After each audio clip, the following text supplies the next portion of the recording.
So this month is going to be a very difficult month for millions and millions of Americans. And the reason why is because nutrition assistance for millions of people is ending. Also, the supplemental allotments, these are ending. So your benefits will be reduced. So today we are going to talk about pandemic EBT, give you an update on which states are still sending out some money. Also, I want to just explain what's going on with the summer 2022-2023 school year pandemic EBT as well. Because again, we do have some updates on that also. So let's get right down to it because I've been getting a lot of questions about pandemic EBT benefits over the past couple of weeks. The most common question I've been getting is, will benefits end prior to the public health emergency ending? The answer to that is yes. All emergency allotments will be terminated after the issuance of the February 2023 benefit. That's this month. Okay. Now, I just want to be very clear on something. Some states, they issue their payments a month behind. Okay. So some states are still going to issue a payment, after February, so come March. But just understand that is not a March benefit. It's a February benefit. It's just the payment again is 1 month back, which is why some states look like they have already been approved for March when essentially they haven't. The reality is that everybody is going to be cut off in February. Okay. Now, there's already a bunch of states that have cut off their residents from getting additional SNAP benefits, this emergency allotment. But here's what you need to keep in mind. According to reports, the states that cut off their residents, 6-8 months ago, those states are doing much better now. In the beginning, when the states first cut off their residents, when prices were still going up, and they still are for food, but when prices were still going up, they decided, no, we are not going to issue that supplemental allotment, that $95 boost. And so what happened is a lot of people really struggled. But back then, there were less states that were ending. So because of that, a lot of these food banks, they still had a lot of food. Now it's not so much. Because, and here's the thing that you need to keep in mind, there's a couple things that are happening. The emergency allotments are ending, right? That's the $95 boost. But also, and this was part of the omnibus bill that was passed back in December, is lawmakers voted on this and passed it, is now what we are seeing is that maximum benefit that millions of people were getting, well, that's being taken away. So if you only qualify for the minimum amount, you're only going to get the minimum amount, not the maximum like many people were getting. So it's a huge difference. This is taking many people from almost $300 a month down to like $20 to $30 a month. And again, that's going to hurt millions of people. Now, here's what we do know. Millions of people are going to be impacted once this benefit ends, and it's going to end this month. We're already seeing food banks that I have talked to that are saying that they are already running behind on food. They don't have as many goods as they used to. And according to multiple food banks, again, they're saying that many people didn't get time to prepare for this. And the reason why nobody really prepared for this, and I told people to go and do this, and I'll explain that in a minute, but the reason why a lot of people never prepared for this decrease is because this was passed in December. Okay, this was passed in December, which means it's only been 2 months. So even if Americans wanted to prepare, they didn't really have the time. Now, I was able to talk to a few people just recently. One of the people that I talked to said this, and I quote, "I did what you suggested, and I was able to save almost $150 each month for the past 3 months. Now, $450 is not life-changing, but it will help me pay for food. It was hard to find ways to cut costs, but it was well worth it." And I said this before, if you have the ability to spend less money. It's going to be difficult in the beginning, but as you spend a little bit less money every single week or every single month, it becomes easier. becomes the new normal. And the good thing with food stamps or your SNAP benefits is that if you don't use any of your benefits, they roll over to the next month.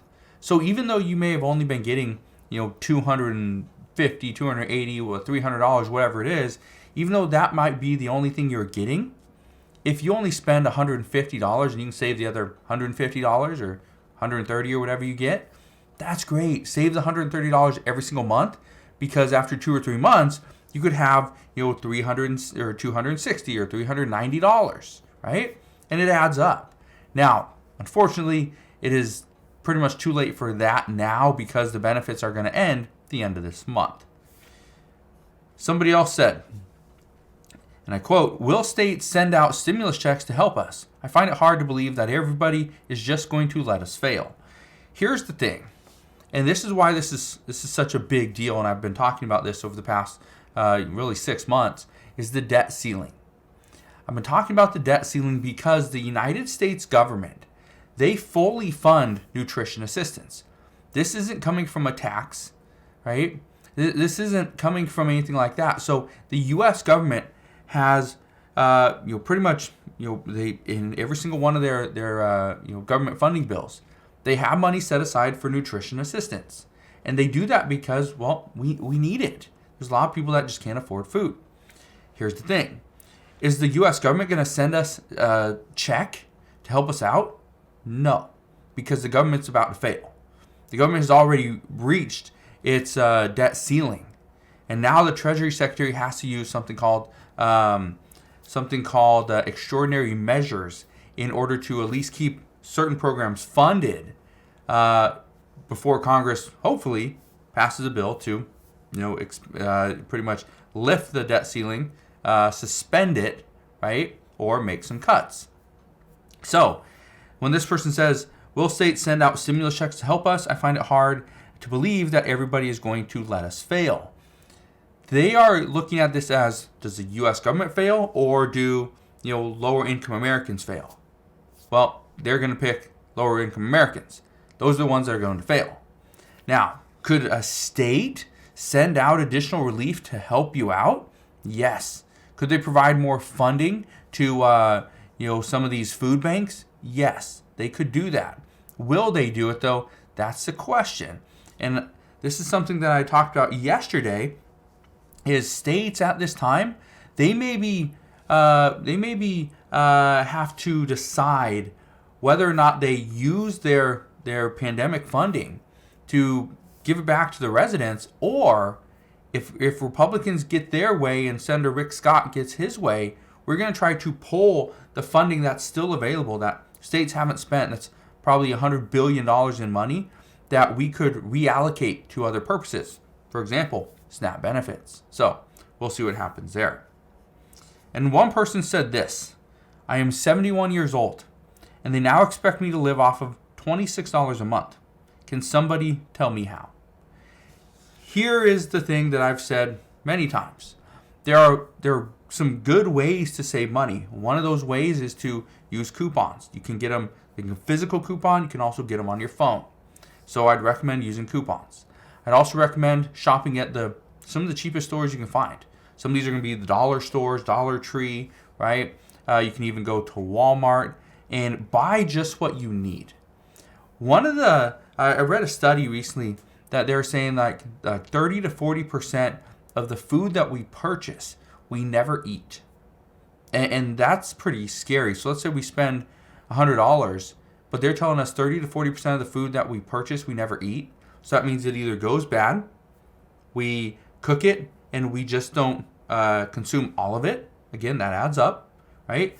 And that's a problem. If we spend $100, let's say a week, and every single week we spend $30 or $40, pretty much goes to waste. That means at the end of the month, $400 that we spent, that means between $120 to $160 every single month is just thrown away.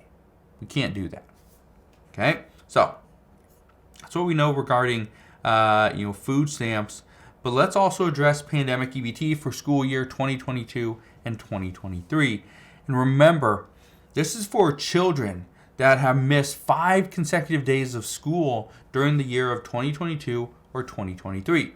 This also includes, which I know a lot of people don't realize this, but if you have a child that's under the age of 6, not in school, and the child care provider has to close down for 5 days or more, 5 consecutive days, guess what? You get paid. You get part of that pandemic EBT money as well. Here are the amounts. So in the continental United States, you get paid $8.18 total per day.